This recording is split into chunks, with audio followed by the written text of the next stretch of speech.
तो मैंने आपको दिया था, मेरा ख्याल है कोई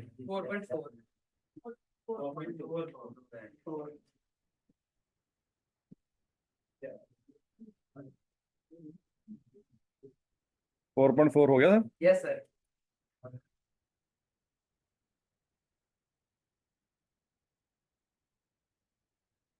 ट्रायल बन गया था उसका। Yes sir. लेजर भी। Yes sir. अच्छा जी।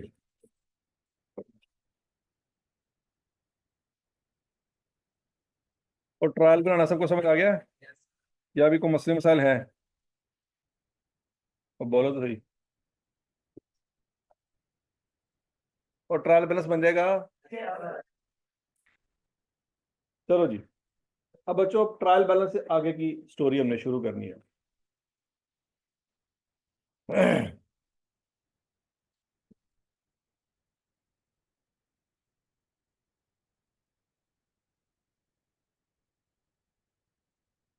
जब हमारा अकाउंटिंग का पहला लेक्चर था बच्चों, तो मैंने उस दिन आपको दो चीजें सिखाई थी, अगर आपको याद है।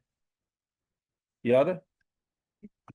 जब अकाउंटिंग का पहला लेक्चर था, उसमें मैंने आपको दो चीजें सिखाई थी। क्या क्या बोला? कि प्रॉफिट कैसे कैलकुलेट करते हैं और कैश का बैलेंस कैसे कैलकुलेट करते हैं। याद आ रहा है कुछ कुछ? तो बच्चों, आज हमने वही चीज दोबारा देखनी है कि प्रॉफिट कैसे कैलकुलेट करते हैं। अभी आपको ट्रायल बैलेंस दिया गया है। क्या दिया गया है? Trial balance. ठीक हो गया? इस ट्रायल बैलेंस से अब हमने बनानी है, आखिरी स्टेज हमारी रहेगी कौन सी वाला? Financial statements. क्या रही है? Financial statement. अब ट्रायल बैलेंस से अगली जो स्टेज है वो कैसे हमने प्रेजेंट करनी है, कैसे चीजें हमने लिखनी है, अब हमारा वो वाला स्टेप है।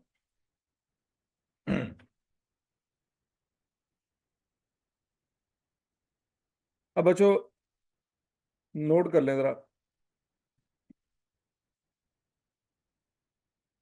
फाइनेंशियल स्टेटमेंट के 5 कंपोनेंट होते हैं। कितने कंपोनेंट होते हैं जी? 5।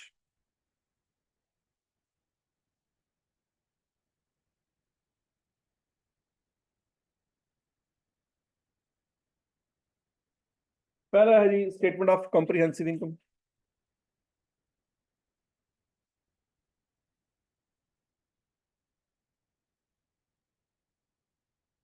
पहला है स्टेटमेंट ऑफ कॉम्प्रिहेंसिव इनकम, जिसको हम प्रॉफिट एंड लॉस अकाउंट भी कहते हैं।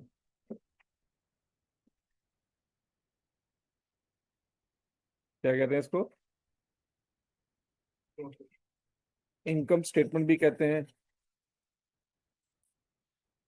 पुराने जमाने में यही नाम होता था, इनकम स्टेटमेंट। दूसरा कंपोनेंट है जी स्टेटमेंट ऑफ फाइनेंशियल पोजीशन। पुराने जमानों में इसका नाम बैलेंस शीट होता था।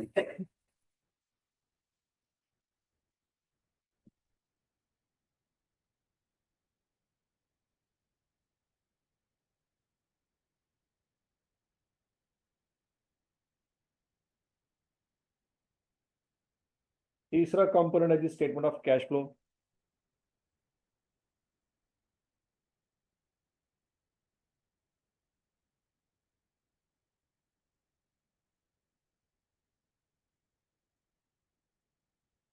चौथा कंपोनेंट है जी statement of changes in equity.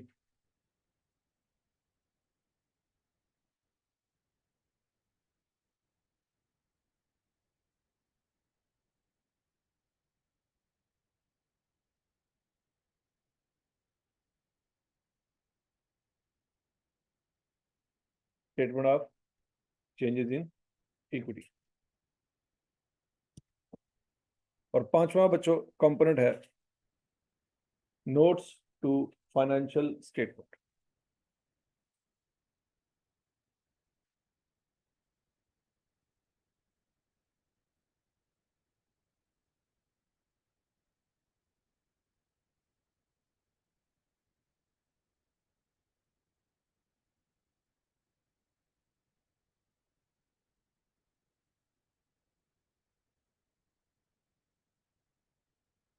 ठीक है जी।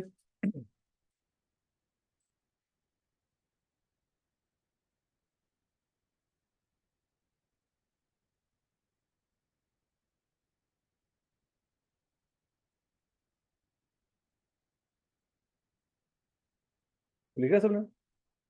अच्छा, अब बच्चों याद रखिएगा कि पहली जो दो कंपोनेंट है ना, वो हमने इस पेपर में पढ़ने हैं, PRC 4 में। अगले जो दो कंपोनेंट है वो हम पढ़ेंगे FAR 1 में, और आखिरी जो कंपोनेंट होगा वो हम पढ़ेंगे FAR 2 में। ठीक है, ये 3 पेपरों में ये 5 चीजें कंप्लीट होती हैं हमारी। पहली दो बस हमारे इस करंट सिलेबस का हिस्सा है।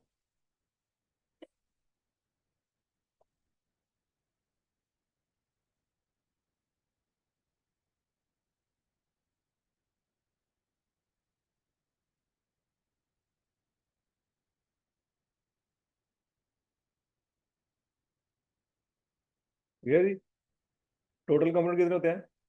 अच्छा, पेपर में MCQ ये पूछा जा सकता है कि फाइनेंशियल स्टेटमेंट के कंपोनेंट कितने होते हैं, तो कितने होते हैं? नाम भी पूछे जा सकते हैं कि उनके नाम बताएं, लेकिन वो आपसे टेस्ट नहीं कर सकता, वो टेस्ट सिर्फ पहले आपसे दो ही करेगा। तो ना की बात, कंपोनेंट कितने होते हैं, नाम बताएं, बस यहाँ तक पूछी जा सकती है बात। अगर वो आपसे टेस्ट करने की बात करेगा तो किन की करेगा? पहले दो, तीसरा चौथा पांचवा हमारे सिलेबस का हिस्सा नहीं है। क्लियर हो गया? अच्छा जी बच्चों, अब आगे जरा पहले दिन की दास्तान की तरफ।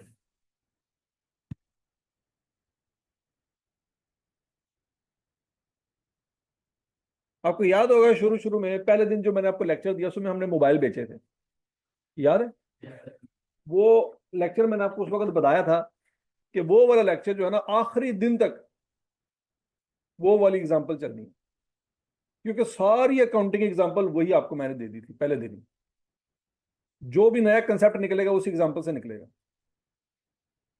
ये बात समझ आ रही कि नहीं आ रही? अच्छा जी, अब बच्चों एग्जांपल वो वाली थी, उसमें याद करें मोबाइल हमने परचेज करके बेचते होते थे, याद है कुछ कुछ?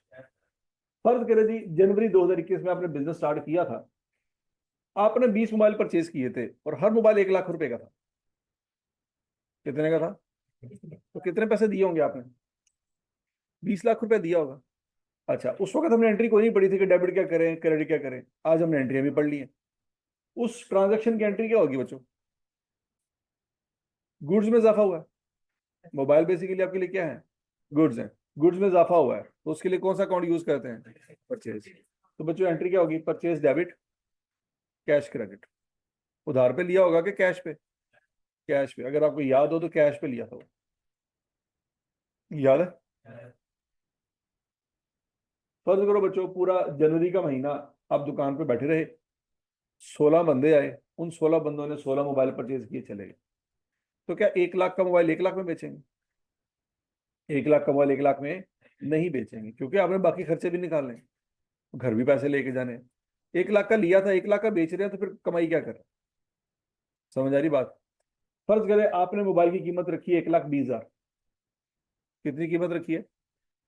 16 मोबाइल बेचे हैं, तो कितना पैसा कमाया होगा? शाबाश शाबाश शाबाश शाबाश शाबाश। 1,20,000 को क्या करें? 16 से मल्टीप्लाई करें।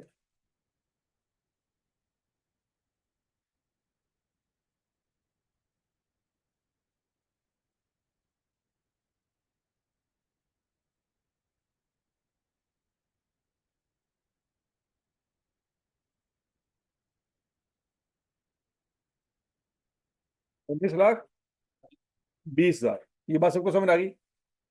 अब जो सवाल ध्यान से सुनना है, क्या मुझे बता सकते हैं कि जनवरी के महीने में आपने कितना मुनाफा कमाया?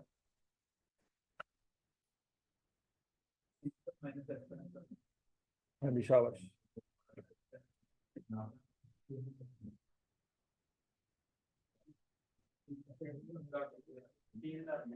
3,20,000। ये कैसे निकला?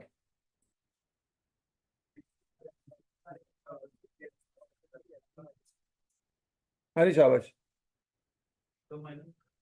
एक है कॉमन सेंस का तरीका और एक है पढ़ा लिखा तरीका।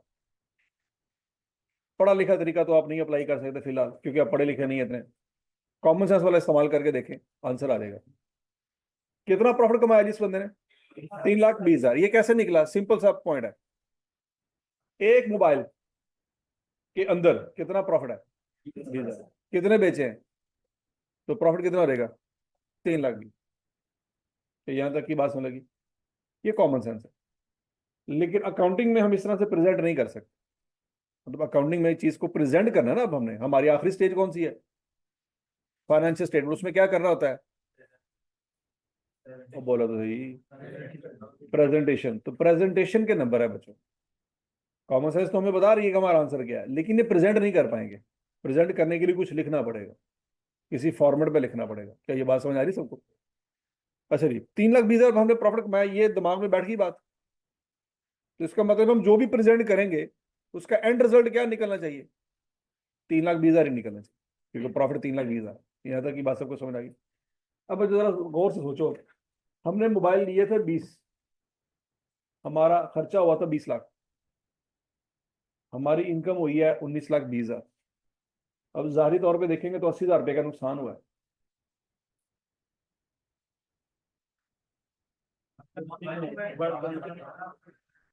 ठीक है जी। परचेज है 20 लाख की और सेल है 19,20,000 की। तो सेल में से परचेज माइनस करेंगे तो प्रॉफिट वो वाला नहीं आना जो आप सोच के बैठे हो। यहाँ पे कोई गड़बड़ है। गड़बड़ क्या है? कि हमने 20 मोबाइल लिए तो थे, लेकिन बेचे 20 नहीं थे। अब 19,20,000 हमारी इनकम है। 19,20,000 क्या है? हमारी इनकम है। हमारे खर्चे 20 लाख नहीं है। लॉजिक समझ आ रही? देखिए, इनकम में से कुछ माइनस करना था तो प्रॉफिट आना था ना। अब प्रॉफिट आपके दिमाग में है 3,20,000। हमने वो इनकम माइनस एक्सपेंस वाला फार्मूला भी नहीं लगाया, उसके बगैर आंसर निकाल के बैठे हुए। अगर वो वाला फार्मूला लगाएं तो इनकम नजर आ रही है हमें कितनी? 19,20,000। एक्सपेंस हमें नजर आ रहा है 20 लाख का। उस एंगल से देखेंगे तो 80,000 रुपये का तो नुकसान हो गया। कोई ना कोई तो गड़बड़ है। 3,20,000 का प्रॉफिट नहीं आ रहा, बल्कि उल्टा 80,000 रुपये का नुकसान नजर आ रहा है। क्या गलती कर रहे हैं हम? हम इनकम ले रहे हैं 16 मोबाइलों की और खर्चे ले रहे हैं 20 मोबाइलों की। यहां पे मसला है। लॉजिक समझ आ गई? 4 मोबाइल अभी सेल ही नहीं हुए, तो क्या वो कभी सेल नहीं होंगे? होंगे। कब? कब सेल होंगे? अगले महीने हो जाएंगे। तो जब अगले महीने सेल हो जाएंगे तो फिर उनका खर्चा अगले महीने रिकॉर्ड होना चाहिए। नहीं बात समझ? जब उनकी कमाई अगले महीने आएगी तो खर्चा भी अगले महीने रिकॉर्ड होना चाहिए। इस महीने खर्चा क्यों रिकॉर्ड हो रहा है? क्लियर? अच्छा जी। तो बच्चों, अब हमने इसको प्रेजेंट कैसे करना है, जो मैंने आपको उस दिन तरीका बताया था कि आपका रेवेन्यू, सेल्स रेवेन्यू है 16 मोबाइलों का 19,20,000। लेकिन आपकी कॉस्ट ऑफ सेल या जो मोबाइल आपने बेचे उसको अगर हम देखें तो 20 लाख रुपए के मोबाइल हैं, लेकिन 19,20,000 में से 20 लाख रुपए के मोबाइल माइनस नहीं होने चाहिए। उन 20 लाख में से 4 मोबाइल आपके बचे हुए हैं। कितने मोबाइल बचे हुए हैं? 4 मोबाइलों की वैल्यू माइनस कर दें, क्योंकि वो इस महीने सेल नहीं हुए। टोटल मोबाइल लिए कितने थे? 20। खर्चा कितना हुआ था? 20 लाख। उसमें से 4 सेल नहीं हुए, उनका खर्चा निकाल दें। कितना खर्चा बनता उनका? 4 लाख। 4 लाख के लिए थे ना, वो साइड पे कर दो। तो फिर जो मोबाइल सेल किए उनका खर्चा कितना है? 16 लाख। 19,20,000 में से 16 लाख माइनस होना चाहिए। नहीं समझ आ रही बात?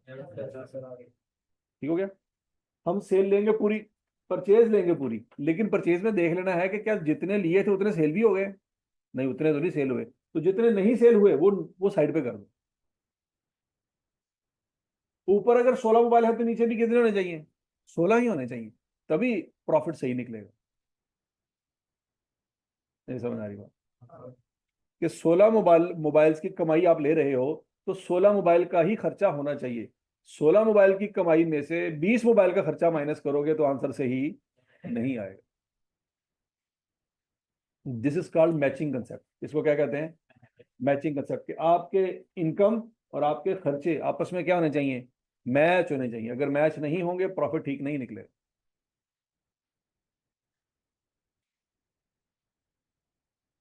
हजम शुद्ध बात समझ आ गई है? कि वैसे अगर देखें, हर मोबाइल में 20,000 रुपये का मुनाफा था, 16 बेचे हैं तो 3,20,000 रुपये का आंसर आना चाहिए। लेकिन वो प्रेजेंट कैसे करना है? वो बच्चों प्रेजेंट ऐसे करना है। आपका सेल रेवेन्यू कितना है? 19,20,000 माइनस कॉस्ट ऑफ सेल। ये कॉस्ट ऑफ सेल का उर्दू में तर्जुमा करें। जो चीजें सेल की हैं उनकी कॉस्ट। कॉस्ट ऑफ सेल का उर्दू में तर्जुमा क्या है? जो चीजें सेल की हैं उनकी कॉस्ट। ठीक हो गया जी। तो चीजें 16 सेल की हैं तो खर्चा भी 16 का आना चाहिए, 20 का नहीं आना चाहिए। तो लिखा तो आपने 20 का है, जो 20 का खर्चा लिखा उसमें से क्या करो, 4 निकाल दो। वो जो 4 मोबाइल है तो आपके पास स्टॉक है, पड़ा हुआ है, बच गया है, वो अगले महीने सेल हो।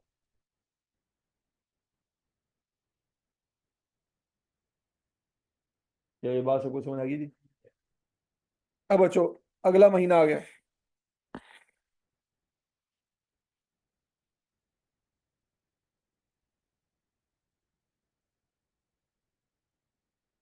अगला महीना आ गया बच्चों। अब आपको पता है कि अगले महीने आपके पास 4 मोबाइल ऑलरेडी पड़े हुए हैं, पिछले महीने वाले याद है कुछ कुछ।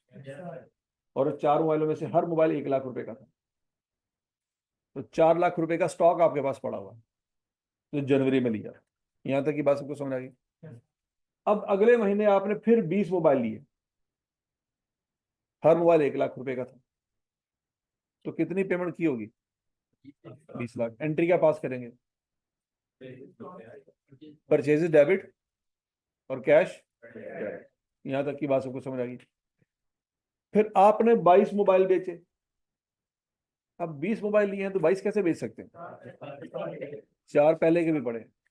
लेकिन क्या ये वाली हरकत पहले महीने में हो सकती थी कि 20 मोबाइल लिए और 22 बेचे? पहले महीने क्यों नहीं हो सकती? पहले जो चीज है ही नहीं वो बेच कैसे सकते हैं? नहीं समझ आ रही। ये हरकत पहले महीने नहीं हो सकती, दूसरे महीने हो सकती। क्यों? क्योंकि आपके पास कोई ना कोई स्टॉक पड़ा हुआ पिछला।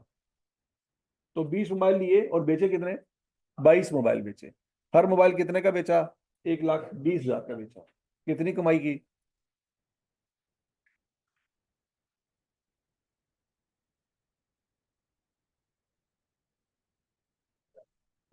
हाँ जी, 26,40,000 के 4,40,000।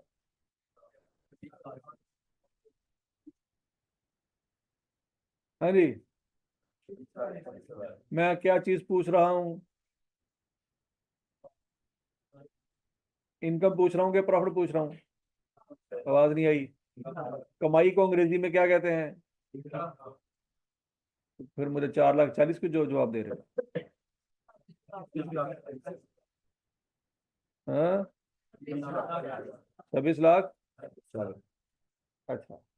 अब बच्चों अगला पॉइंट बड़ा इंपॉर्टेंट है। कॉमन सेंस क्या कहती है प्रॉफिट कितना है? 4,40,000। वो कैसे आया?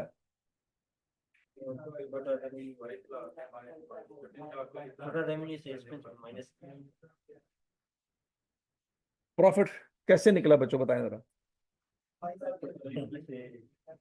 20,000, 20,000 को क्या किया?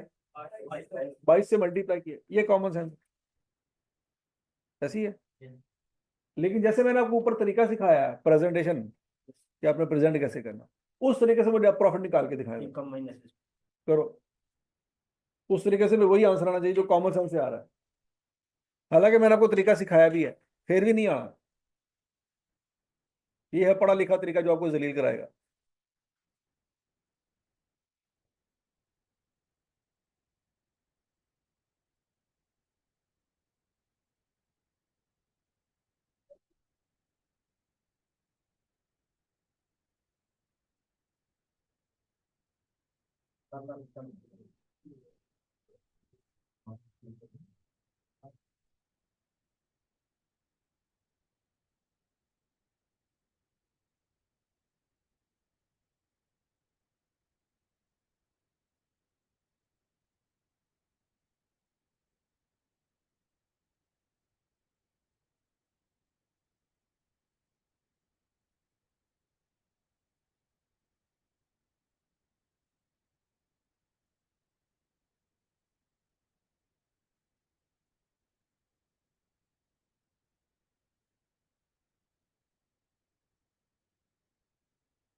अरे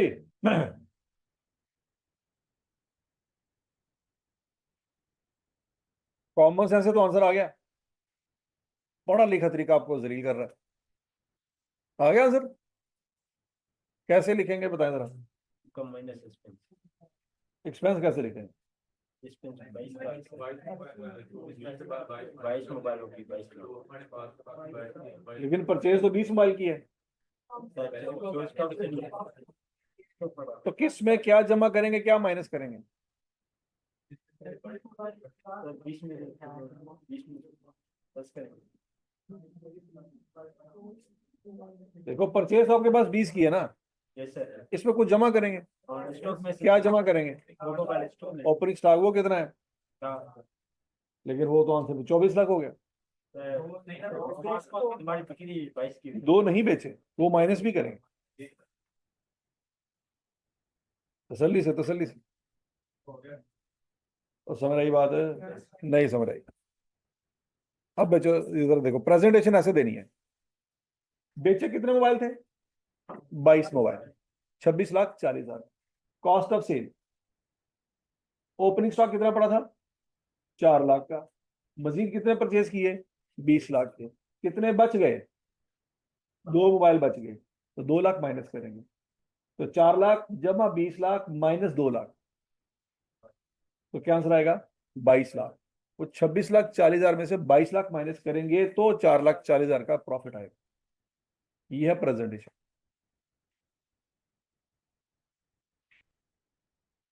लेकिन ये वाली बात हमने पहले महीने में क्यों नहीं की? पहले महीने में ओपनिंग स्टॉक नहीं था, क्लोजिंग तो था। तो समझ आ गई बात? ये वाली बात हमने पहले महीने में भी की हुई है, बस ये वाली लाइन नहीं है।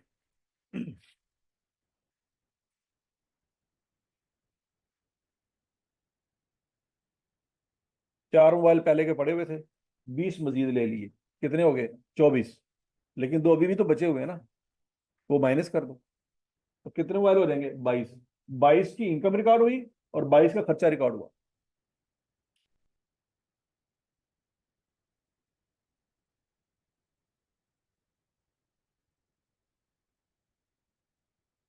समझ आ गई थी?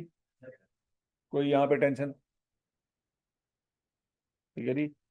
तो कॉस्ट ऑफ सेल का आंसर बच्चों गड़बड़ कर सकता है, कुछ चीजें आपको भूल सकती हैं। तो कॉमन सेंस से पहले प्रॉफिट निकाल लें, फिर उसको कॉस्ट ऑफ सेल बना के मैच कर लें। तो कॉमन सेंस कभी आपको जलील नहीं करवाएगी, पढ़े लिखे तरीके आपको जलील करवा सकते। कॉमन सेंस काम करती है, सोच के। आखिरी दफा कब किया पता नहीं। तो समझ आ गई बात है? जब तक कॉमन सेंस साथ है कोई पेपर नहीं फेल होगा, और जो पेपर फेल हुआ समझ लेना ਉਹਦੇ ਨਾਲ लड़ाई होगी थोड़ी। पढ़ लिख तो सारे जाते हैं, ठीक है जी। फेल होने वाले भी तो पढ़ ही रहे होते हैं ना, क्यों सारे 6 महीने पबजी गेम खेलते रहते हैं? पढ़ तो वो भी रहे होते हैं। मसला क्या होता है? कॉमन सेंस नहीं काम करती, एंड टाइम पे लड़ाई।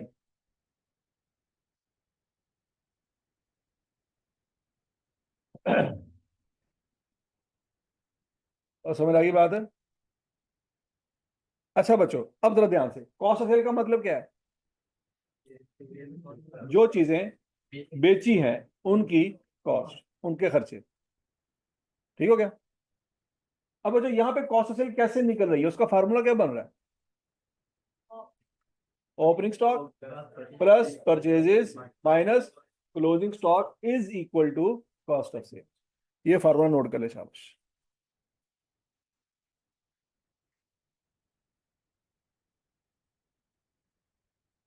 Opening stock plus purchases minus closing stock is equal to cost of cell.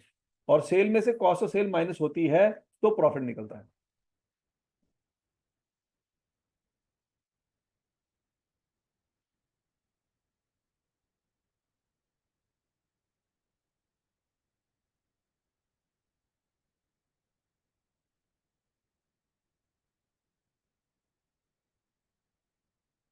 Cell में से कॉस्ट ऑफ सेल माइनस होती है तो प्रॉफिट निकलता है। सेल में से परचेज माइनस हो तो प्रॉफिट नहीं निकलता, ये बात याद रखनी है आप। सेल में से परचेज माइनस हो तो प्रॉफिट निकल आता है? नहीं निकलता। सेल में से क्या चीज माइनस होगी? कॉस्ट ऑफ सेल माइनस होगी तो प्रॉफिट निकलेगा, क्योंकि सेल 16 मोबाइलों की और परचेज 20 मोबाइलों की निकल आती है। तो सेल में से परचेज माइनस करेंगे तो प्रॉफिट नहीं निकले।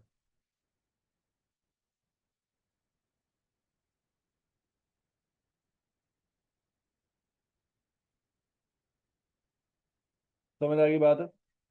तो ये बात बच्चों आपने अच्छी तरह से याद रखनी है।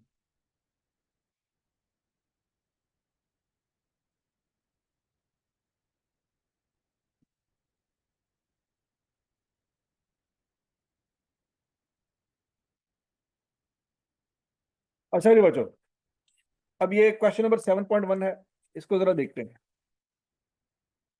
From the following trial balance of A mood, ये बिजनेस का मालिक है, एक्सट्रैक्टेड आफ्टर 1 ईयर ट्रेडिंग, कितने साल हो गए इसको कारोबार करते हुए?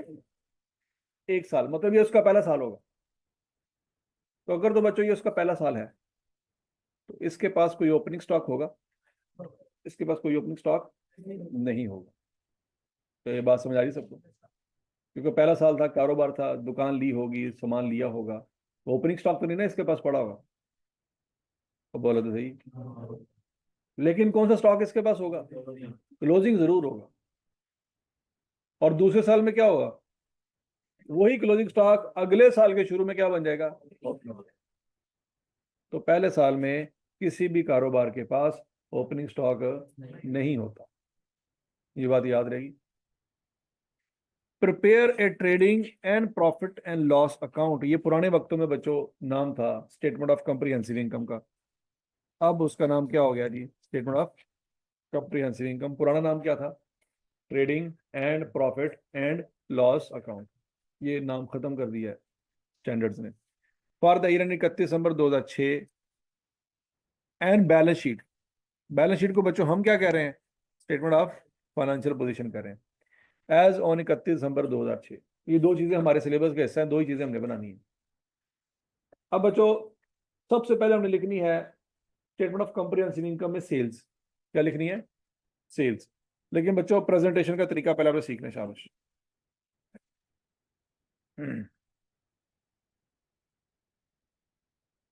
प्रेजेंटेशन का तरीका ये होगा बच्चों, सबसे पहले कंपनी का नेम या मालिक का नाम आएगा। वो नाम क्या है जी? ए मोड। वो लिखे, शाबाश, जल्दी करें। सबसे पहले लाइन में कंपनी का नाम या मालिक का नाम आएगा।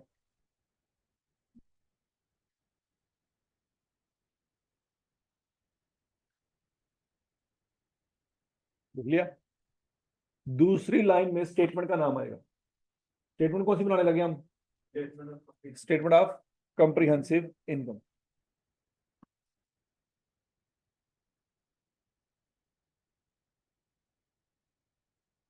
और तीसरी लाइन में उस टाइम पीरियड का नाम आएगा जिस टाइम पीरियड के लिए हम बनाने जा रहे हैं।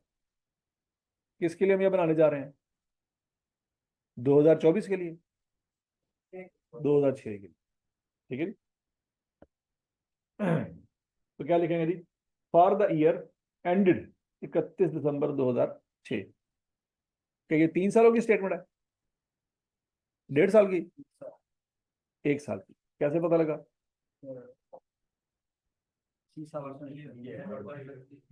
For the year word use हुआ, for the month word use हुआ है।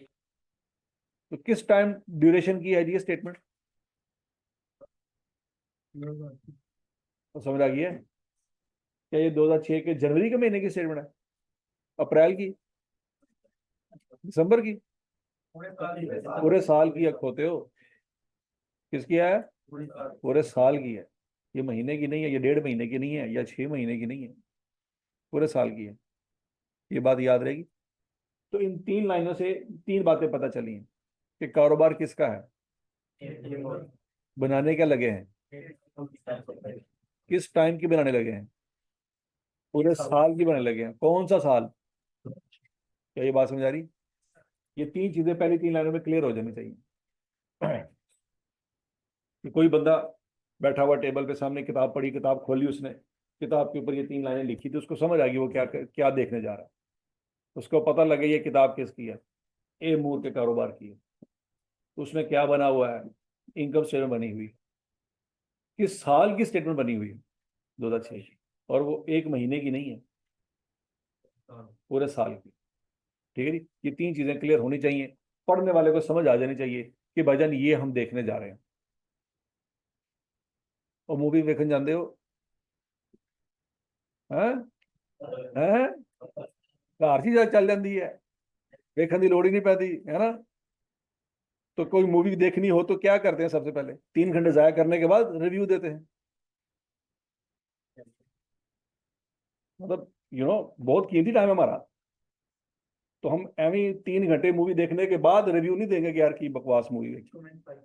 क्या करेंगे, पहले रिव्यू पढ़ते हैं। ऐसी है, पूछ लेते हैं, कोई यार बिली से पूछ लेते हैं, यार कैसी, अच्छी है। मैं टाइम में नहीं, तुम्हें पता बहुत कीमती टाइम है मेरा, मैं जाया नहीं कर सकता, पहले मुझे दस दे, फिर मैं देखा। ऐसी है ना। तो पॉइंट ये है कि जब आपको पता है कि आप किसी चीज पर टाइम लगाने जा रहे हो, तो आप पहले क्या कर लेते हो, उसके बारे में एक हल्की सी ब्रीफिंग ले लेते हो, क्या टाइम जाया करना है कि नहीं करना। तो जो हल्की सी ब्रीफिंग है ना, वो पहली 3 लाइनों में क्लियर है कि कारोबार किसका है। अगर आपने इस बंदे का कारोबार नहीं देखना, उधर ही बंद कर दो, यार ए वाले पटरी पे चढ़ना ही नहीं थी, बात ही खत्म होगी।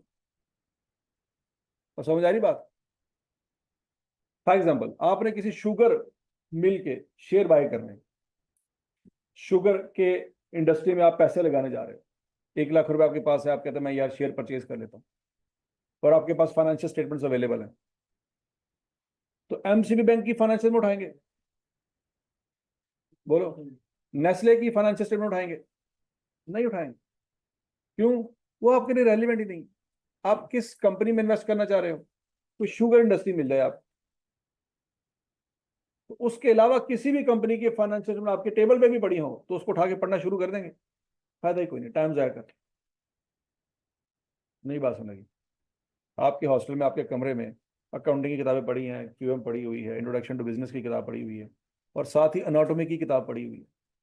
उसी हॉस्टल में एक लड़का रहता है, वो एमबीबीएस कर रहा है, अनाटोमी की किताब फाड़ के तो पढ़ना शुरू कर देंगे, तस्वीरें तो देखेंगे कटो कट, है ना। दर फड़े मत साढ़े शर्म देनी है, कर लेना ही ना फिर एमबीबीएस, हूँ तुम तस्वीरें वेखन दे, ठीक हो गया। तो वो किताब फायदा ही नहीं है आपका, कोई लेना देना नहीं आपका उस किताब के साथ, टाइम जाया करोगे। ठीक है, ये हम मानते हैं, ये हमारा कसूर है कि अकाउंटिंग की किताबों में तस्वीरें नहीं है, लेकिन क्या करें, अब जो रूखी सूखी जिंदगी है गुजारनी पड़ेगी। टाइम ਤੇ ਮਿਹਨਤ ਕੀਤੀ ਹੁੰਦੀ ਤੁਸੀਂ ਰੰਗ ਬਰੰਗੀਆਂ ਤਸਵੀਰਾਂ ਵੇਖ ਲੈਂਦੇ। ਹੁਣ ਤੁਸੀਂ ਉਸ ਵੇਲੇ ਐਫਐਸਸੀ ਦੇ ਵਿੱਚ ਅਯਾਸ਼ੀਆਂ ਕੀਤੀਆਂ, ਟਾਈਮ ਜ਼ਾਇਆ ਕੀਤਾ, ਨਹੀਂ ਬਣ ਸਕੇ ਡਾਕਟਰ। ਹੁਣ ਇਹੀ किताबें ਵੇਖਣੀਆਂ ਜੇ कोई तस्वीर नहीं है। हाँ जी, तो 3 बातें पहले 3 लाइनों में क्लियर होनी चाहिए। कारोबार किसका है, कंपनी का नाम क्या है, नंबर 2 क्या कौन सी स्टेटमेंट है, और नंबर 3 किस टाइम की स्टेटमेंट। मतलब अगर आप 2024 में इन्वेस्टमेंट करने जा रहे हैं, तो 2006 की स्टेटमेंट देखने का फायदा कोई नहीं। आप देखेंगे अच्छा जी कारोबार तो वही है, स्टेटमेंट भी ठीक है, लेकिन टाइम कौन सा है, 2006। आपने कहा यार ये नहीं चाहिए, मैंने 2024 में इन्वेस्टमेंट करनी है, मुझे ये 18 साल पुरानी क्यों दिखा रहे हो स्टेटमेंट। और समझ आ गई बात, इसमें मैं टाइम क्यों जाया कर। तो लिहाजा पहली 3 लाइनों में बहुत सारी चीजें आपको क्लियर हो जाती। अच्छा जी, अब बच्चों सबसे पहले आपने लिखना है, क्या लिखना है जी, सेल्स। अगर आपको याद हो पहला लेक्चर दोबारा निकाल के देखने बच्चों, पहले लेक्चर में सबसे ऊपर हमने सेल्स ही लिखी थी, ये देख लो, याद है। पहले लेक्चर में भी हमने सबसे पहले सेल्स रेवेन्यू, सेल्स इनकम ही लिखी थी। तो बच्चों उस वक्त मैंने आपको ये सारी चीजें पढ़ा तो दी थी, बस आपको बताया नहीं था। तो सबसे पहले ऊपर क्या लिखेंगे, सेल्स। अच्छा, यहां पे बच्चों ऊपर ये हेडिंग भी लिखी हुई, यहाँ पे क्या, रुपीज। अच्छा, यहां से ये भी पता चल जाएगा कि ये किस मुल्क की स्टेटमेंट है। तो रुपीज किस मुल्क की कंट्री करेंसी है, पाकिस्तान। ठीक है, मतलब इंडिया की भी रुपीज है, लेकिन उसको लिखने का स्टाइल ये नहीं। पॉइंट समझ आ गया। तो यूके की अगर फाइनेंशियल में अगर आपको नजर आए तो क्या लिखा होगा? पाउंड लिखा होगा। यूएसए की फाइनेंशियल में अगर आपको नजर आ गई तो उस पर डॉलर लिखा होगा। तो हो सकता है कि एक मुल्क की फाइनेंशियल स्टेटमेंट किसी और मुल्क के किसी और बंदे के टेबल पे पड़ी हो, तो उसको ये बात भी समझ आ जानी चाहिए कि यार ये फाइनेंशियल स्टेटमेंट जो है ये किस करेंसी में बनी हुई है। तो करेंसी भी सबसे ऊपर बता दी जाए तो भाई करेंसी कौन सी है। समझ आ गई बात? अच्छा, अगला मसला, करेंसी में डिनोमिनेशन में भी फर्क होता है बच्चों। जैसे आप बैंक से अगर पैसे लेने जाएं, 1 लाख रुपए आपने बैंक से लेना है, तो क्या आपको बैंक 10-10 रुपए वाले नोट देगा? नहीं। ठीक है जी। मोस्ट कॉमनली वो आपको 5-5 हजार वाले नोट दे देगा। ठीक हो गया? या फिर आपको 1000 1000 वाले नोट दे देगा, या आपको 500-500 वाले नोट दे देगा। तो जो उन्होंने एक वो गद्दी सी बनाई होती है उसमें सेम तरह के सेम नेचर के नोट होते हैं, ऐसे ही है ना। मेरे 5-5 हजार वाले नोट में 1 हजार वाला नोट नहीं होगा। 1000 1000 वाली जो गथी होगी उसमें 500-500 वाले नोट नहीं होंगे। तो बच्चों वही चीज हमने इस स्टेटमेंट में भी लिखनी है कि अगर रुपीज है तो रुपीज लिखो, लेकिन अगर फिगर्स बड़ी हो जाए थोड़ी सी तो हम यहाँ पे क्या लिखेंगे? रुपीज इन थाउजेंड, मतलब थाउजेंड में राउंड ऑफ करेंगे। फॉर एग्जाम्पल, अगर 20,000 रुपए हैं तो उसको यहाँ पे कैसे लिखेंगे? 20 लिखेंगे, बाकी 3 जीरो ऊपर लिखे होंगे। तो फिगर्स को लिखना आसान हो जाएगा, बार बार 3 जीरो नहीं लिखने पड़ेंगे। लॉजिक समझ आ गई? और अगर फिगर और बड़ी हो जाए तो rupees in million. For example 500 million की इनकम है, तो वो बच्चों यहाँ पे कैसे लिखेंगे? 500 लिखेंगे बस, ऊपर मिलियन लिखा हो। मतलब 6 6 जीरो जो साथ और आने थे वो उसको आपने नहीं लिखा। पॉइंट समझ आ गया नहीं? तो बच्चों इस तरीके से हम ऊपर बता देंगे करेंसी की डिनोमिनेशन कि ये सिंपल रुपीज हैं, या रुपीज इन थाउजेंड है, या रुपीज इन मिलियन है। जैसे वो 1 लाख रुपया लेने गए बैंक से, 5-5 हजार वाले नोट हैं कि 1000 वाले नोट हैं कि 500-500 वाले नोट हैं कि 100-100 वाले नोट हैं। समझ आ गई? अगले बंदे को गिनने में आसानी होती है। फॉर एग्जाम्पल, 1 लाख रुपया बैंक से लेने गए, 5-5 हजार वाले नोट दिए हैं, तो कितने नोट आप गिनेंगे? 20। गिनने में आसानी है। लेकिन अगर उसने 1000 1000 वाले नोट दे दिए तो फिर वो कितने नोट होंगे? 100। लेकिन अगर उसने 500-500 वाले नोट दे दिए तो फिर आपको कितने काउंट करने पड़ेंगे? 200। लेकिन अगर उसने 100-100 वाले दे दिए, बोल गए ये थोड़े खिलाफ है। 100-100 वाले नोटों की जो गद्दी होगी उसमें कितने नोट होंगे? 1000 नोट होंगे, तो 1 लाख रुपया पूरा हो। तो डेफिनेटली जब 20 नोट गिनेंगे 1 लाख रुपया पूरा हो रहा है, तो वहां पे 1000 नोट गिनने पड़ गए तो थोड़े 2 घंटे तो थे लग गए। समझ लगी? तो टाइम लग जाएगा ना फिर छोटे छोटे नोट गिनने में। तो वही मसला यहाँ पे भी है कि बहुत बड़ी बड़ी फिगर है, तो वो ऊपर लिख दो, डिनोमिनेशन लिख दो मिलियन, लिखना आसान हो जाएगा, जमा करना भी आसान हो जाएगा, माइनस करना भी आसान हो जाएगा। स्टोरी समझ आ गई? तो जैसे जैसे वैल्यूज बड़ी होती जाएंगी, अकाउंटेंट ने अपने लिए आसानी पैदा की हुई। Rupees, rupees in thousand, rupees in million. समझ आ गई बात? अच्छा जी। अब बच्चों यहाँ पे रुपीज लिखा हुआ है या रुपीज इन थाउजेंड या रुपीज इन मिलियन लिखा हुआ है? रुपीज लिखा हुआ है। ठीक है जी, मतलब जो पैसे हैं उतने ही है। अच्छा जी। सबसे पहले फिगर आ गई बच्चों सेल्स की, कितनी फिगर है?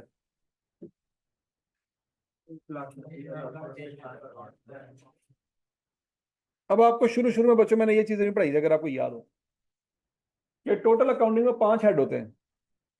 याद है ना? मेन हेड कितने हेड होते हैं? उनकी मैंने आपको नेचर भी बताई थी। एसेट की नेचर क्या होती है? ऐसे ये तो नहीं मैंने आपको बताया।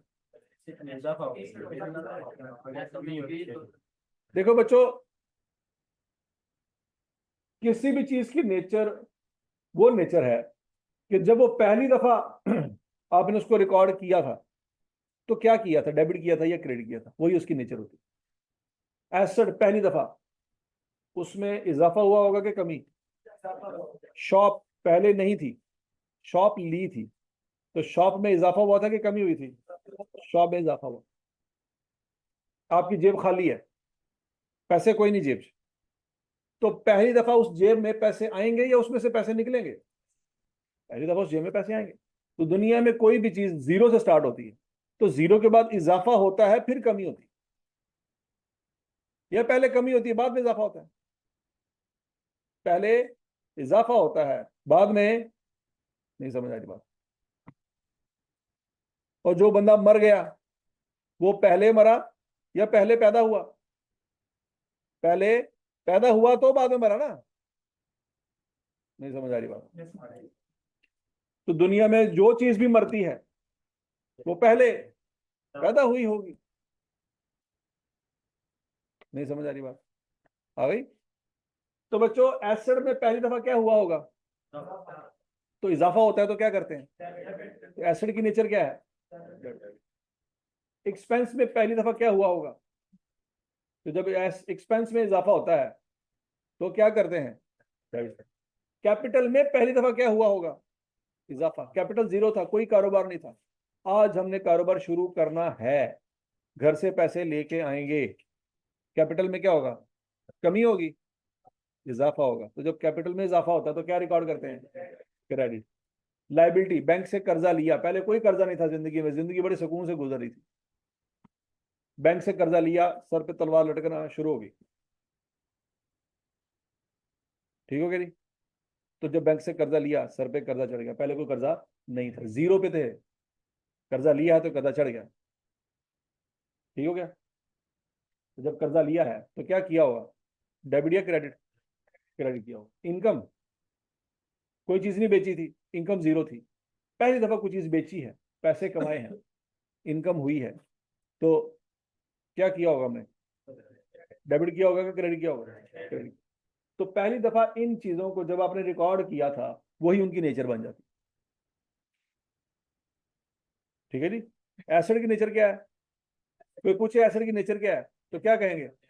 वो पूछे कि डेबिट क्यों है तो बता सकते हैं कि क्यों है भाई डेबिट? ये पहली दफा इजाफा हुआ था। एक्सपेंस की नेचर क्या है? डेबिट। क्यों डेबिट है? क्योंकि भाई एक्सपेंस में इजाफा होता है, कमी कभी नहीं होती इतनी कि वो 0 रहे। मतलब आपने रेंट पे किया 4,000 रुपए का, अच्छा उस बंदे ने पैसे वापस कर दिए तो सारे के सारे कर देगा? सारे के सारे वापस नहीं करेगा, कुछ ना कुछ कमी हो ही जाती है, लेकिन सारी कमी होके 0 पे नहीं आते हम। नहीं बात समझ आ रही? आपने मोबाइल लिया, एसिड में इजाफा हुआ, 1 लाख रुपए का, 5 साल इस्तेमाल किया, 10 साल इस्तेमाल किया, 10 साल बाद में जब मार्केट में जाके किसी को कबाड़िए को भी देंगे, कुछ ना कुछ तो वैल्यू बची होगी ना। 0 तो नहीं हो रहेगा? क्या 0 हो जाएगा? 0 नहीं होगा।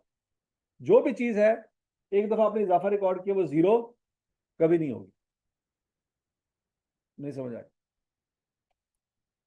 ठीक है? मतलब फॉर एग्जाम्पल आपने रजिस्टर लिया 200 रुपए का, तो एसेट है ना आपके पास, एसेट में इजाफा हो गया, डेबिट किया आपने, 6 महीने रजिस्टर इस्तेमाल किया, एक एक सफा आपने भर दिया, इस वक्त तो रजिस्टर की वैल्यू 0 है? नहीं, उसकी अभी भी कोई ना कोई वैल्यू है। तो किसी चीज में अगर इजाफा होता है तो कमी भी होती है, लेकिन कमी उस लेवल पे नहीं ज्यादा होती जिस लेवल पे इजाफा हुआ, कोई ना कोई उसकी वैल्यू बाकी बच जाती। तो समझ आ रही बात है? ठीक है जी? कैपिटल में पहली दफा इजाफा हुआ तो क्या किया? क्रेडिट। क्या ऐसा हो सकता है कि पहले महीने पैसे लगाए, अगले महीने सारे निकाल के ले गए, कैपिटल 0 हो गया? ऐसा नहीं होता, कैपिटल कभी 0 नहीं होता, एसेट कभी 0 नहीं होता। फॉर एग्जाम्पल दुकान को आग लग गई, सारी दुकान जल गई, तो क्या इस वक्त वो 0 की है? नहीं, अभी भी उसकी वैल्यू है। तो बात में लगी कि नहीं लगी? बोलो तो सही। फर्नीचर जल गया होगा, एसी जल गया है आपका, सीसीटीवी कैमरे जल गए, वो इट्टा तो नहीं ना सड़ सकती? इट्टा तो बच गई होनी है ना, चूना चूना पेंट शेंट करेंगे तो दोबारा दुकान सेट हो जाएगी, कोई मसला। वो मिट्टी को जलाया था तो ईंटें बनी थी, ईंटों को जलाएंगे तो क्या बनेगा? मिट्टी थोड़ी बनेगी। तो ठीक है। अच्छा जी, लाइबिलिटी पहली दफा जब रिकॉर्ड की थी इजाफा हुआ था, क्या रिकॉर्ड किया था? क्रेडिट। इनकम पहली दफा जब रिकॉर्ड की थी इजाफा हुआ था तो क्या रिकॉर्ड किया था? अभी इनकम 0 नहीं हो सकती। इनकम 0, फॉर एग्जाम्पल जनवरी के महीने में आपने काम किया, इनकम कमा ली, आपकी जेब में आ गई, आपने खर्चना शुरू कर दी, सारे पैसे जेब में से निकल गए, तो इनकम जीरो नहीं हुई, आपके एक्सपेंसेस बढ़ गए। इनकम का मतलब क्या है? अर्निंग।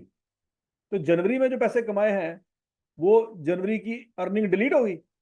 डिलीट नहीं हुई, वो अपनी जगह मौजूद है। हाँ, आपके खर्चे इतने थे कि इनकम में से एक्सपेंस निकलते गए निकलते गए निकलते गए निकलते गए कि वो अल्टीमेटली क्या होगी? जीरो। लेकिन आपने जो मेहनत की थी, मेहनत के अगेंस्ट आपको जो पैसे मिले थे वो जीरो नहीं हुए। और बोलो तो सही। तो ठीक है। अच्छा जी, asset, expense, capital, liability, income, यहां तक की बातें समझ आ गई सबको? अच्छा, अब बच्चों इनकम में से एक्सपेंस माइनस करेंगे तो प्रॉफिट निकलेगा। बोलो बोलो बोलो बोलो। और ये तीन चीजें आपने और कहीं पढ़ी हैं? ये तीन चीजें किसी और टॉपिक में पढ़ी थी? या सिर्फ तीन ही थी, पांच नहीं थी? अकाउंटिंग इक्वेशन में पढ़ी थी। अकाउंटिंग इक्वेशन में तीन चीजें पढ़ी थी, कौन कौन सी? एसेट, कैपिटल और लायबिलिटी। एक्सपेंस और इनकम वहां पे नहीं थी। अकाउंटिंग इक्वेशन में एक्सपेंस और इनकम नहीं थे। एक्सपेंस और इनकम को नेट करते हैं तो क्या निकलता है?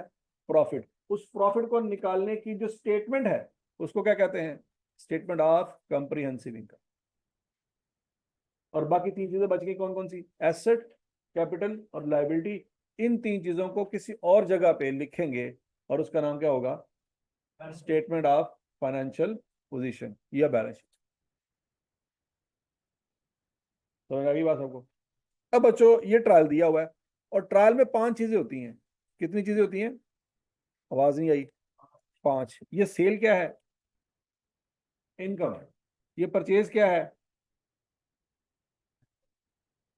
सैलरी क्या है? मोटर एक्सपेंस क्या है? रेंट क्या है?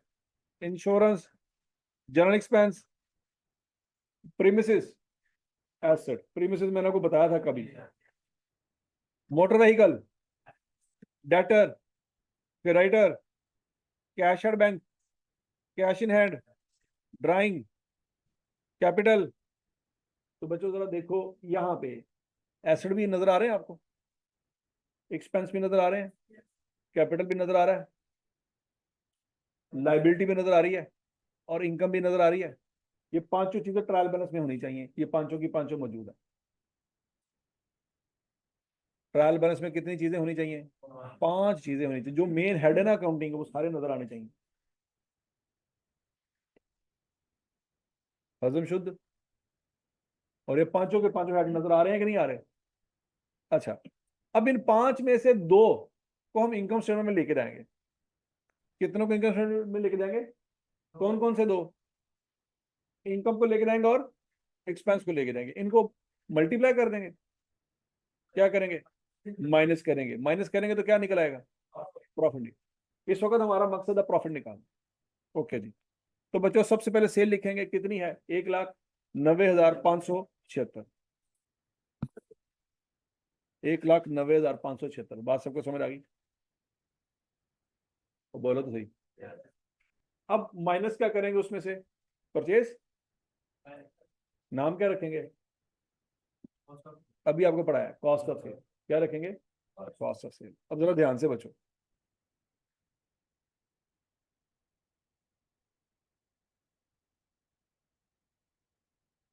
ये इस कारोबार का कौन सा साल था? पहला साल था। तो पहले साल में कोई ओपनिंग स्टॉक नहीं। परचेज है इसकी। परचेज कितनी है? 1,19,800। परचेज है, ओपनिंग स्टॉक नहीं है। लेकिन क्लोजिंग स्टॉक है। कितना है? 12,408। ओपनिंग नहीं है लेकिन क्लोजिंग तो है। तो पहले साल में कॉस्ट ऑफ सेल का फार्मूला क्या होगा? परचेज माइनस, आवाज नहीं आई, परचेज माइनस क्लोजिंग स्टॉक। तो बच्चों परचेज लिखेंगे, कितनी है? 1,19,832। और क्लोजिंग स्टॉक लिखेंगे 12,408। माइनस करेंगे, एक आंसर आएगा आपके पास। वो आंसर क्या आएगा? 1,07,424। और बच्चों वो आंसर जो होगा वो हम लिखेंगे सेल के बिल्कुल नीचे।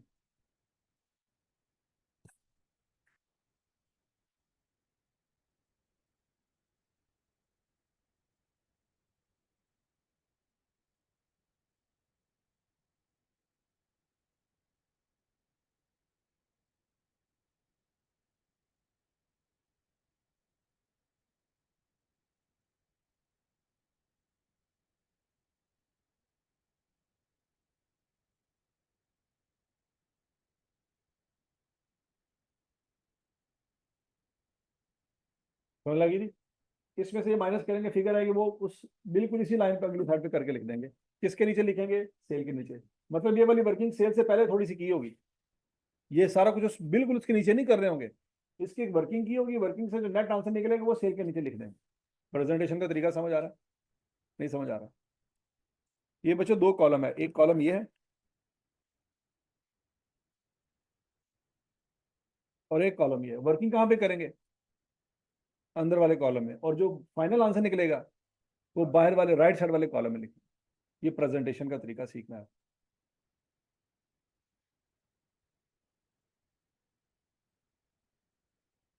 तो मेरा की बात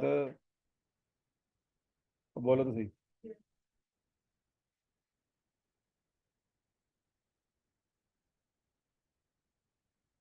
बच्चों सेल में से कॉस्ट ऑफ सेल माइनस की क्या चीज निकल आएगी? प्रॉफिट निकल आएगा। लेकिन ये कौन सा प्रॉफिट है? ग्रॉस प्रॉफिट है। क्यों ग्रॉस प्रॉफिट क्यों है? अभी बाकी खर्चे माइनस होने हैं, याद करो। वो सिक्योरिटी गार्ड था जिसको सैलरी देनी थी, वो याद है? वो पार्किंग, वो रेंट, वो सेल्स एजेंट को सैलरी देनी थी, वो सारे खर्चे अभी होने हैं। ये तो सीधा सीधा आंसर निकला है चीजें बेच के। चीजें बेचते वक्त आइडिया था यार इतने की है, इतने की बेच रहा हूँ, ये सीधा सीधा मेरा प्रॉफिट है, लेकिन इसमें से बाकी खर्चे निकलने हैं अभी। तो इस प्रॉफिट का नाम क्या रखेंगे? Gross profit. यहां तक सबको क्लियर है? अब इसमें बच्चों अदर अदर इनकम अगर कोई हुई तो ऐड कर देंगे। मतलब कारोबार में कोई और जरिया भी हो सकता है कमाई का, समझ आइए? कोई अदर इनकम हुई तो वो ऐड कर देंगे। फॉर एग्जांपल, आपके पास कुछ पैसे पड़े हुए थे, वो आपने कहीं पे इन्वेस्ट कर दिए, उसमें प्रॉफिट हो गया, तो क्या कारोबार इसलिए शुरू किया था? नहीं, कारोबार तो इसलिए किया था कि मोबाइल बेचेंगे, लेकिन मोबाइल बेचते हुए कुछ पैसे बचे हुए थे, आपने कहा यार इसका कहीं शेयर बाय कर लेते हैं, शेयर पे आज प्रॉफिट होगा तो ठीक। तो कारोबार तो कर रहे थे मोबाइल बेचने का, लेकिन बीच में किसी दोस्त यार बिल्ली ने मशवरा दिया यार उस कंपनी से शेयर ले रहा है, कीमत उतने जाएगी 4-5 दिन तक, बाद में बेच रही, तो हमने लाख रुपए वहां पे लगा दी, वहां से हमें फायदा हो गया। तो फायदा इस कारोबार के पैसों की वजह से हुआ, तो वो फायदा इस कारोबार में ही लिखेंगे। समझ आ गई बात? क्योंकि वो पैसे इसी कारोबार से निकाले थे। ठीक है? तो बच्चों अदर अदर इनकम से मुराद है इस कारोबार के पैसे से कहीं और इन्वेस्टमेंट करके अगर आपको कोई फायदा हुआ है तो वो अदर इनकम है, वो मेन इनकम नहीं है। क्या एमसीबी बैंक का मकसद गाड़ियां बेचना है? क्या होंडा का मकसद लोगों को कर्जे देना है? नहीं। हर एक कंपनी का अपना एक मकसद है। अगर वो कंपनी उस मकसद को छोड़ के कोई और काम करेगी वो फ्लॉप हो जाएगी, वो बंद हो जाएगी। होंडा अगर गाड़ियां बेचने की बजाय लोगों को कर्जे देना शुरू कर दे, होंडा फारग हो जाएगी। और इसी तरह से एमसीबी बैंक लोगों को कर्जे देने की बजाय गाड़ियां बेचना शुरू कर दे तो वो भी बंद हो जाएगा। समझ आ गई? लेकिन एमसीबी बैंक कभी कभी गाड़ियां भी बेचता है। समझ आ रही बात? कौन सी गाड़ियां बेच? वो किस्तों पे गाड़ियां देता है। आपने ऐड देखी होगी कि फैसल बैंक जनाब इंस्टॉलमेंट पे गाड़ी दे रहा है, या मिजान बैंक दे रहा है, या एमसीबी बैंक दे रहा है। तो ये ऐसी हरकतें करते हैं, लेकिन ये उनकी सारी की सारी हरकतें ऐसी नहीं है। समझ आई बात? वो अरबों रुपया खरबों रुपया कहीं और से कमा रहे हैं, थोड़ा बहुत इस तरह की एक्टिविटीज में पार्टिसिपेट वो कर लेते हैं। तो उनका मेन सोर्स ऑफ इनकम किस्तों पे गाड़ियां देके कमाई करना नहीं है। वो मेन उनका जो काम है वो वही कर रहे हैं, लेकिन थोड़े बहुत पंगे ऐसे लेते रहते। समझ आ गई बात? अच्छा, तो अगर कोई कारोबार अपना मेन काम कर रहा है, वहां से पैसा कमा रहा है, वो तो मेन खर्चे और मेन इनकम है। लेकिन अगर कोई और तरीके से पैसे कमा रहा है तो वो अदर इनकम है। हजम शुद्ध? अच्छा जी। और फिर उसके बाद एक्सपेंसेस है बच्चों। एक्सपेंसिव में सबसे पहले क्या आ जाएगा? देखो ये सेल लिख चुके हैं, परचेज भी लिख चुके हैं, अब किसकी बारी है? सैलरी की। सैलरी कितनी है बच्चों? 56,527। मोटर एक्सपेंस कितने हैं? 2,416। रेंट कितना है? 1,894। इंश्योरेंस 372, जनरल एक्सपेंस 85, ये सारे खर्चे हैं, इसके नीचे कोई खर्चा नहीं। खर्चे कितने हैं टोटल? 1 2 3 4 5। परचेस लिख चुके हैं ना ऑलरेडी, बात सुनेगी बच्चों। तो 5 खर्चे यहाँ पे लिख लें, लेकिन अंदर वाले कॉलम में सैलरीज आ देंगी।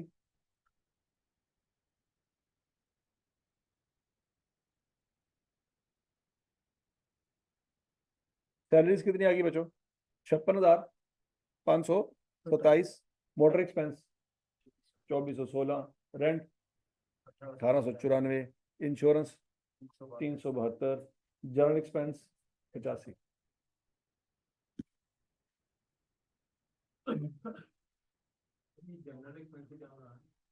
छोटे मोटे खर्चे। हाँ जी।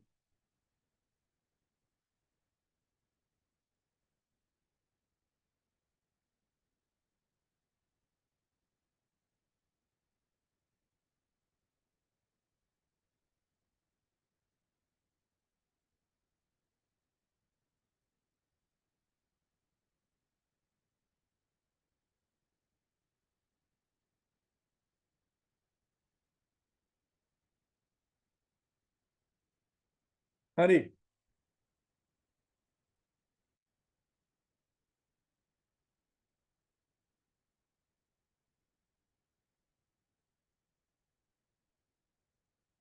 ठीक है।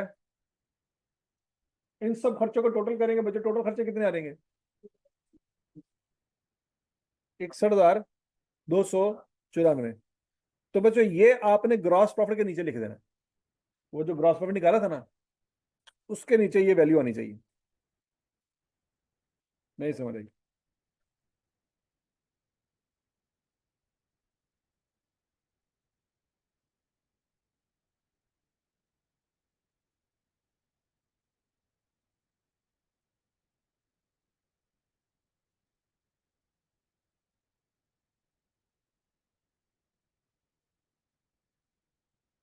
ठीक है जी। ग्रॉस प्रॉफिट तो हमारा 83,152, उसमें से माइनस करेंगे 61,294। तो बच्चों यहां से आपका क्या निकल आएगा? नेट प्रॉफिट निकल आएगा। हजम शुद्ध। अच्छा बच्चों, एक और बात आपने याद रखनी है। अगर 25,513 में से आपने 200 माइनस करना हो या जमा करना हो, तो यहां पे लिखेंगे। इतनी अकल तो होनी चाहिए ना मेरा ख्याल आप में। ये 200 यहाँ पे लिखना है। कहाँ पे लिखना है? यहाँ पे, यहाँ पे, यहाँ पे। हाँ, कहाँ लिखना है? ये 513 के नीचे लिखना है। और समझ लगी है? और अगर 4,500 लिखना हो तो बच्चों यहाँ पे। हाँ, मतलब आपको फील हो रहा है कि मैं आपको किस लेवल पे जाके बेइज्जती कर रहा हूँ आपकी? तो मैंने आज चीज़ें 10वीं पे आ रही हैं। ठीक है, मतलब आप अपने दाएं बाएं देखेंगे ना तो लोग ऐसी हरकतें कर रहे होंगे जो आपको यहाँ पे awkward लग रही है ना। आप अपने दाएं बाएं पे देखेंगे ना तो कहेंगे यार बाकी वही गलती कर रहा है जी, सर समझा रहे थे। फिर बाद में अपने रजिस्टर पे देखेंगे, अपनी ही फील होएगी कि यार मैं भी वही चवल मार रहा था। ठीक है जी। तो इसलिए बच्चों 4,500 यहाँ पर नहीं लिखना, 4,500 ऐसे लिखना है। समझ आ गई बात? तो ये जो डायरेक्शन है, ये जो आपकी अरेंजमेंट है, अलाइनमेंट है, ये बिल्कुल ठीक होनी चाहिए।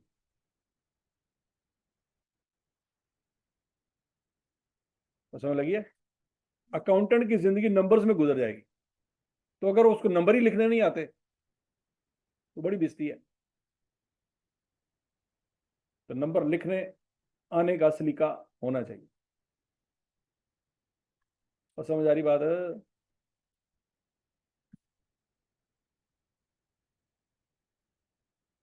अच्छा जी, प्रॉफिट आ गया बच्चों, और नेट प्रॉफिट आ गया। अब ये वो प्रॉफिट है जो ऑनर की जेब में जाएगा, मतलब सारे खर्चे निकाल के उसने 21,858 रुपए कमाए। हजम शुद्ध। अब बारी आ गई बच्चों अगली स्टेटमेंट की, और वो कौन सी है?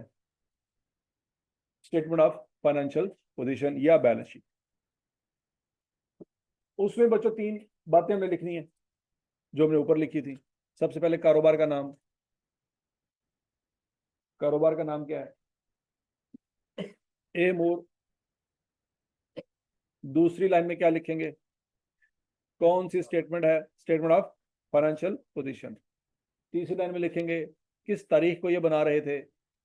As eight 31 December 2006।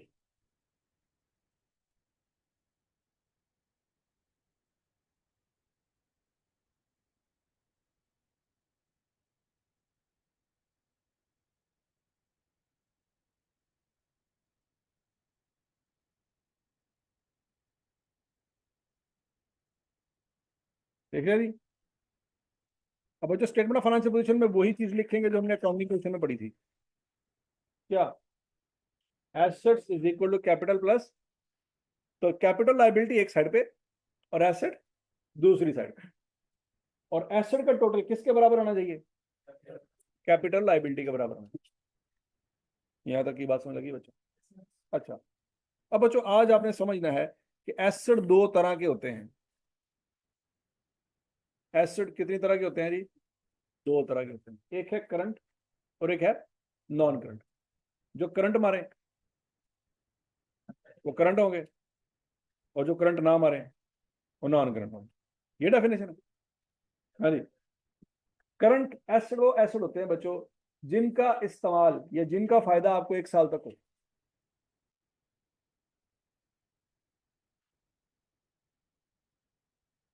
ऐसे एसेट जिनका फायदा एक साल तक हो, उससे ज्यादा ना हो, उसको क्या कहते हैं जी? Current asset. और ऐसे एसेट जिनका फायदा एक साल से ज्यादा हो, चाहे वो एक दिन ही ज्यादा क्यों ना हो, तो उसको क्या कहेंगे? Non current asset. ठीक है सबने?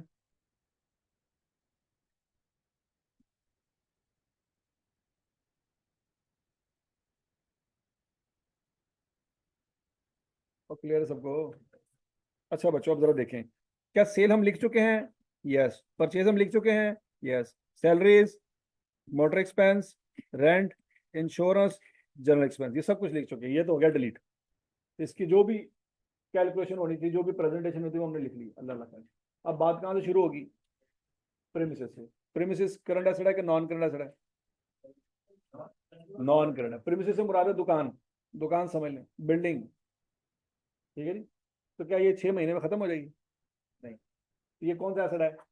Non current. मोटर व्हीकल, ये दोनों कहाँ आ जाएंगे बच्चों? नॉन करंट एसेट में आ जाएंगे। Debtor, current asset. डेटर से हमने 2 साल बाद पैसे लेने? नहीं। क्या सोच के रखा हुआ है? 6 साल बाद। कब पैसे लेंगे? महीने के अंदर अंदर पैसे ले लेंगे। तो डेटर कौन से एसेट है? ये ऐसे एसेट है जिनका फायदा एक साल से पहले पहले ले लेंगे। क्रेडिटर तो चलो लाइबिलिटी है। कैश और बैंक, 6 साल बाद बैंक से पैसे निकलवाने। हाँ, मतलब जो भी दिमाग में आ रहा है, साल के अंदर अंदर ही आ रहा है ना। आप खुद सोचो, पूरी जिंदगी में आपके अकाउंट में अगर पैसे पड़े हो तो 6 साल तक पड़े रहते हैं। आपकी जेब में पैसे पड़े रहो। ये जरूर हुआ है कि पिछली सर्दियों की जब जीन्स इन सर्दियों में पहनी थी तो 500 निकल आया थी, तो उसके ऊपर 2 दिन खुशियां मनाते रहे, 2,000 का पिज्जा और खा लिया कि जो पैसे निकले ना पिछले साल में। ठीक हो गया। लेकिन वो किस्मत की वजह से निकले हैं। आपको पता होता तो वो कभी ना निकलते। बात समझ लगी? तो पैसे कभी भी नॉन करंट एसेट नहीं हो सकते, क्योंकि जेब में है, महीने के अंदर अंदर खत्म, बल्कि महीना तो बहुत दूर की बात है। ठीक हो गया जी? हफ्ते के अंदर अंदर खत्म। तो जो बैंक बैलेंस है और जो कैश इन हैंड है, ये दोनों क्या है? करंट एसेट है। यहां तक की बात समझ लगी बच्चों? अब सबसे एसेट में लिखेंगे, कैटेगरी बनाएंगे एसेट्स। उसकी सब कैटेगरी क्या बनाएंगे? Non current asset. उसमें दो चीजें आ रही हैं, कौन कौन सी? प्रेमिसेस और मोटर व्हीकल।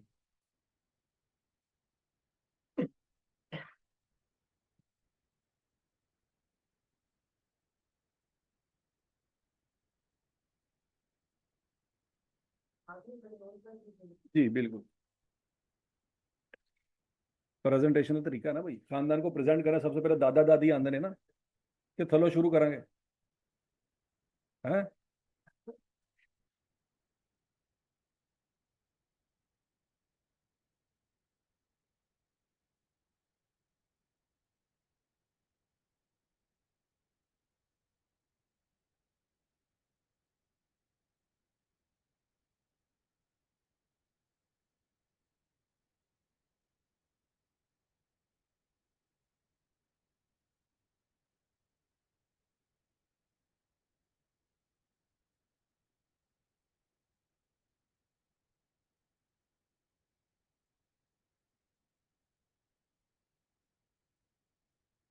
हाँ जी, लिख लिया सबने?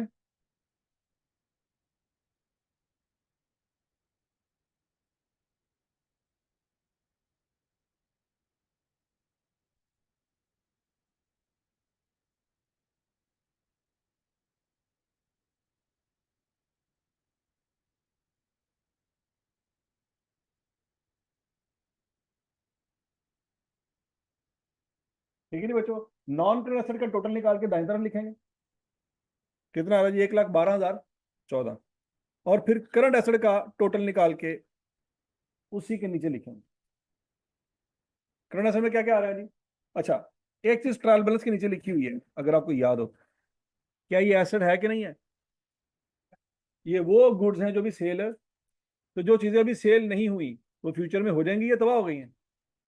तो जो फ्यूचर में सेल हो जाएंगी तो आपको कुछ ना कुछ फायदा दे के जाएंगी। तो जो चीज फ्यूचर में फायदा दे वो आपका एसेट होता है। नहीं समझ आ रही बात? ठीक है जी बच्चों। तो करंट एसेट में क्या क्या चीजें आएंगी? Closing stock, debtor, cash at bank और कैश इन हैंड आएगा।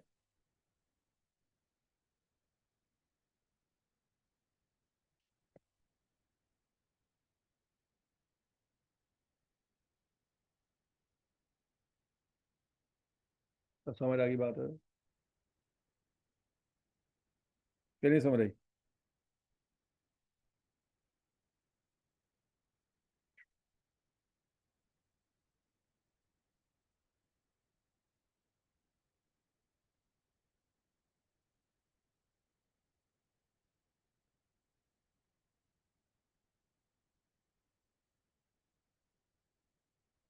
ठीक है समझ? तो बच्चों ये नॉन करंट एसेट को करंट एसेट में जमा कर देंगे तो टोटल एसेट आपके पास आ जाएंगे। आगे 1,68,000 और 23। हजम शुद्ध। अब किसकी बारी है? अकाउंटिंग के क्वेश्चन की दूसरी साइड की बारी। उसमें क्या क्या चीजें आनी है? कैपिटल और लाइबिलिटीज। अब बच्चों पहला लेक्चर याद करें दोबारा। पहला लेक्चर जब आपको मैंने पढ़ाया था उसमें मैंने आपको कुछ बातें बताई थी, अगर आपको याद हो। ये इस तरह की बात ये हमने पढ़ी हुई है। क्या कुछ याद आ रहा है? Closing capital is equal to opening capital plus net profit minus drawing. याद आ रहा है कुछ कुछ? कि महीने के एंड पे कितना कैपिटल है, दैट इज इक्वल टू महीने के शुरू में कितना था, महीने में कमाया कितना, और घर कितना लेके गए। याद आ रहा है कुछ कुछ? 50 लाख रुपए वो घर से लेके आया था, याद है? 50 लाख रुपए कहाँ से लेके आया था? घर से। 10,65,000 रुपया उसने मोबाइल बेच के कमाया, और 4 लाख रुपया वो घर ले गया।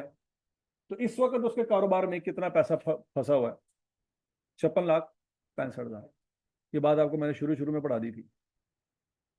उसकी एप्लीकेशन बच्चों आ जाएगी। अब जरा देखो, सवाल में उसने कैपिटल लिखा हुआ है कितना? 1,38,066। घर वो पैसे लेके गया था कितने? 8,425। अब बच्चों जरा गौर से, हमने निकालना है क्लोजिंग कैपिटल। ओपनिंग कैपिटल कितना था जो सवाल में दिया हुआ है? 1,38,066। लिखिए सबने? अच्छा जी। और कमाया कितना?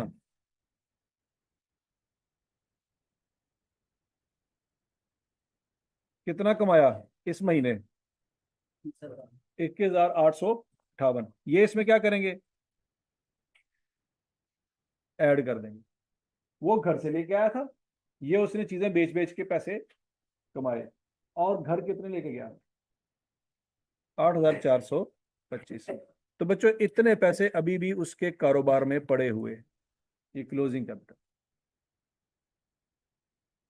नहीं समझ रहे? जो ट्रायल बैलेंस में कैपिटल है वो प्रॉफिट से पहले वाला कैपिटल। प्रॉफिट तो अभी निकाला ना हमने, तो उसमें क्या करेंगे? प्रॉफिट को जमा, जो पैसे वो घर ले गया वो माइनस।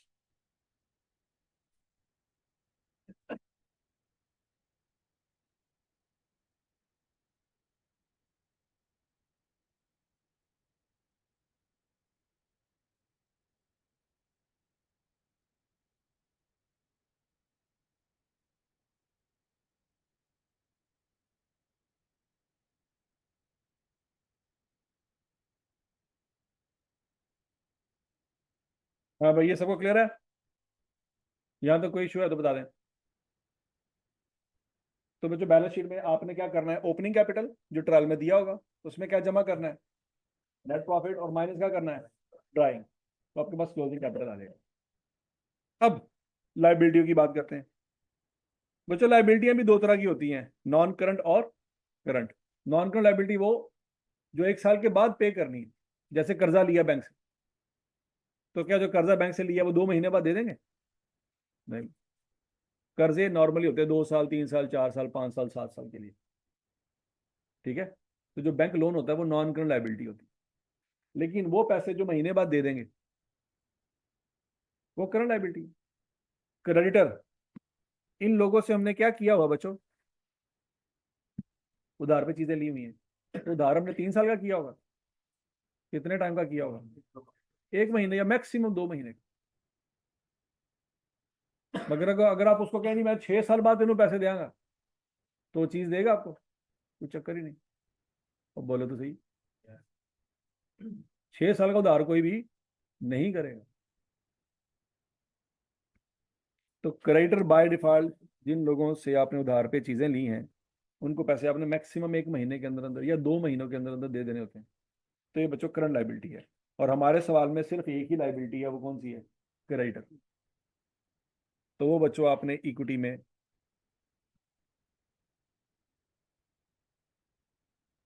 जमा कर देंगे।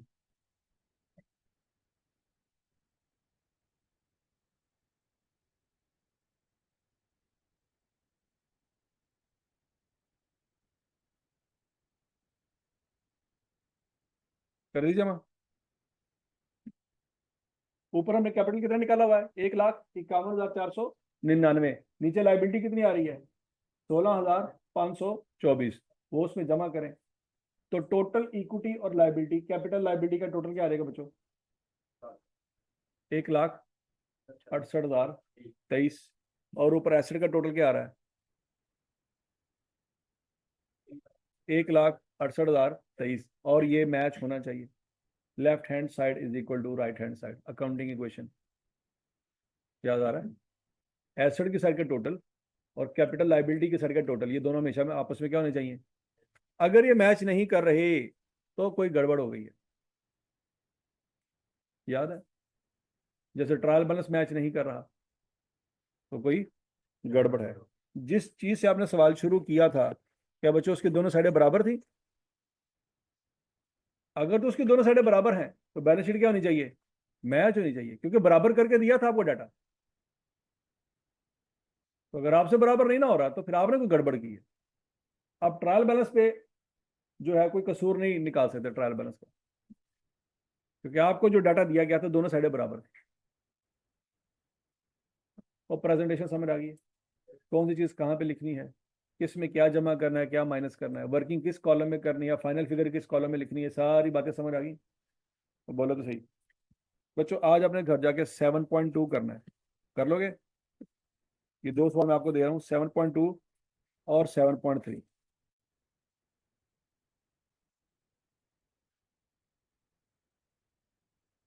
7.2 और 7.3 करना क्या है?